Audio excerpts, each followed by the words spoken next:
물가 정점이 확인되면서 우리 시장 오늘 큰 폭의 강세로 마감했습니다만 내용 면에서는 조금 더 따져볼 부분이 많은 것 같습니다. 배성재 기자와 짚고 가겠습니다. 배 기자, 일단 2,500선 탈환에는 성공했습니다. 네, 인플레이션 정점이 지나갔다라는 어떤 안도감 속에서 간밤에 미국 뉴욕 증시 3대 지수 모두 이 2% 가까운 상승세를 보였죠. 네. 우리도 코스피가 2,500선에 안착을 했고 네이버, 카카오 같은 어떤 성장주들도 기지개를 켰습니다. 외국인과 기관은 보시다시피 쌍끌이 매수를 했고 개인은 6천억 원 정도를 매도하면서 차익을 실현했습니다. 네, 친환경 테마가 주로 강세를 보였고 LG전자도 9%나 올랐어요.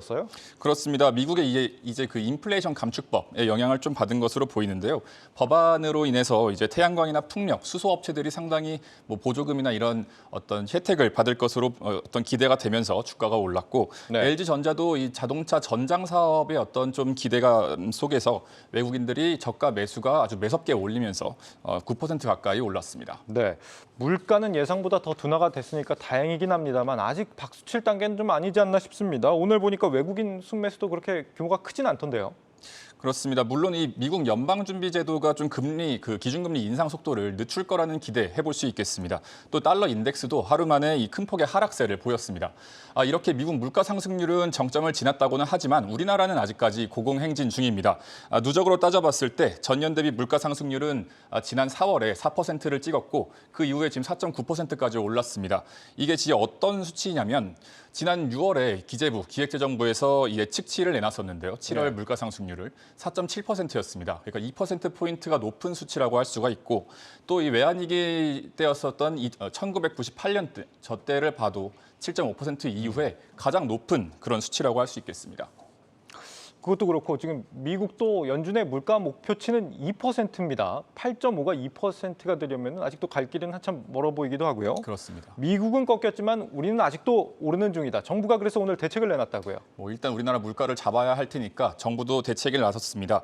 실제로 이 배추 가격 같은 경우에는요, 1년 전에 비해서 2배 가까이 올랐습니다. 오늘 발표된 이 추석 민생 안전 대책이라는 정책이 발표가 됐는데 추석 성수품 비축분을 23만 톤을 공급을 합니다. 이게 아마 그 역대 최대 값이기도 하고요. 예. 또 이 추석 어떤 20대 성수품의 가격을 작년치에 머무르게 한다. 이게 이번 정책의 목표라고 합니다. 사실 물가보다 더 심각한 수치가 있는데 오늘 좀 이달 들어서 10일까지 무역 수지 또 적자를 기록했습니다. 맞습니다. 그러니까 수출입 실적이 주가 지수의 선행에서 나타나기 때문에 반드시 살펴봐야 할 지표라고 할 수 있겠는데요. 8월 1일부터 10일까지의 무역 수지가 77억 달러 적자입니다. 이 월 기준으로 볼 때는 4월부터 보시다시피 계속해서 적자 행진을 이어오고 있습니다. 연간 누적으로 한번 살펴볼까요? 현재까지 올해 무역 수지가 230억 달러에 거의 치솟았습니다. 그러니까 IMF 구제금융 위기 직전인 1996년에 200달러 적자치를 넘은 이후로 처음으로 넘어섰고 올해가 지금 5개월 정도가 남았지 않습니까? 근데 네. 벌써 이게 역대 최대값입니다. 상당히 심각한 적자폭이라고 할 수 있겠습니다. 아직 잠정치기 때문에 월말까지 좀 수치를 보긴 해야겠습니다만 무역 적자가 이제 유가 때문에 일어나는 일시적인 거라면 우리가 상관이 없지만 만약에 구조적인 문제다라고 한다면 상당히 좀 큰일입니다. 맞습니다. 이게 이제 구조적인 문제라고 해석을 할 만한 것들이 계속해서 등장을 하는데요. 예. 가장 중요한 게 대중무역 적자입니다. 그러니까 대중무역 수지가 4개월 연속 이 적자가 유력합니다. 그러니까 이미 3개월 연속으로 적자를 봤고요. 예. 오늘 발표된 이번 달 열흘치 대중무역 수지도 적자입니다. 통상적으로 한국은 우리나라는 일본과는 무역 적자 그리고 중국과는 무역 흑자. 그러니까 중국에서 돈을 벌어서 일본에 어떤 워런티를 주거나 이런 식의 무역 구조를 가져왔었는데 이 중국에서 적자가 발생해 버리니까 어떻게 돈 벌어올 것이 좀 줄어들었다 이렇게 볼 수가 있겠습니다.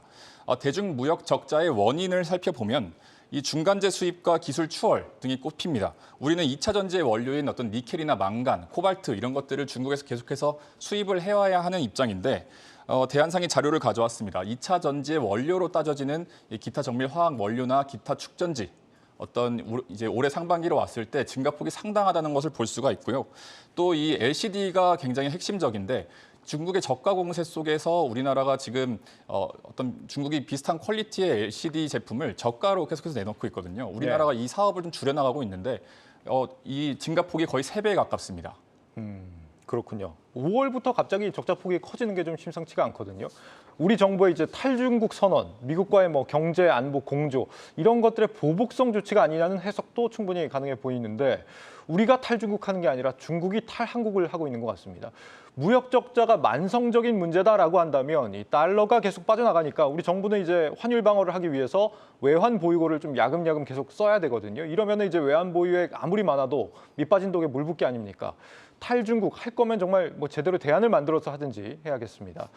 배 기자, 지금 뭐 상황이 이 지경이라면 당분간 무역 수지 적자 벗어나기 좀 쉽지 않은 상황 아닌가요? 계속해서 좀 부정적인 뉴스를 전달드리는 것 같은데요. 네. 올해 내로 반등할 이유가 없다고 봐도 무방한 상황입니다. 특히 이 한국 수출의 핵심이라고 할 수 있죠. 반도체가 흔들거리고 있습니다. 오늘 산업부가 공개한 이 지난달 반도체 수출액은 112억 1천만 달러입니다. 그러니까 지난 어떤 5월과 6월 자료라 함께 비교를 해보면 수출액과 성장세 모두 점차 둔화하고 있음을 살펴볼 수가 있습니다.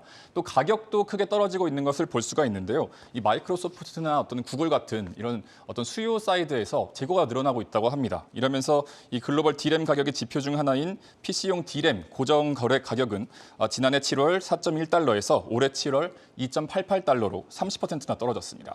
그리고 지금 소카 공모 청약이 오늘 끝났습니다. 그렇습니다. 경쟁률이 14.4대 1, 상당히 저조한 거 아닌가요? 맞습니다. 이제 이 이름이 알려진 기업의 IPO가 최근에 이렇게까지 외면을 받았는가 싶을 정도로 상당히 이제 외면을 받았다고 할 수 있습니다. 예. 청약 건수가 5만여 건, 청약 증거금이 약 1,800억 원 수준으로 마무리를 했는데 공모가 산정 당시에 이 비교 기업군의 우리나라 뭐 렌터카 기업 이런 곳들이 아니라 우버, 리프트와 같은 어떤 PER이 높은 기업들을 넣은 게 패착이었습니다.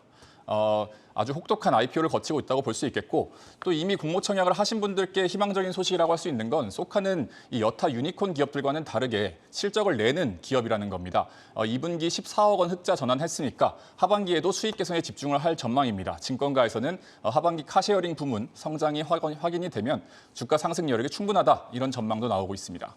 네, 여기까지 듣겠습니다. 증시 프리즘 배성재 기자였습니다.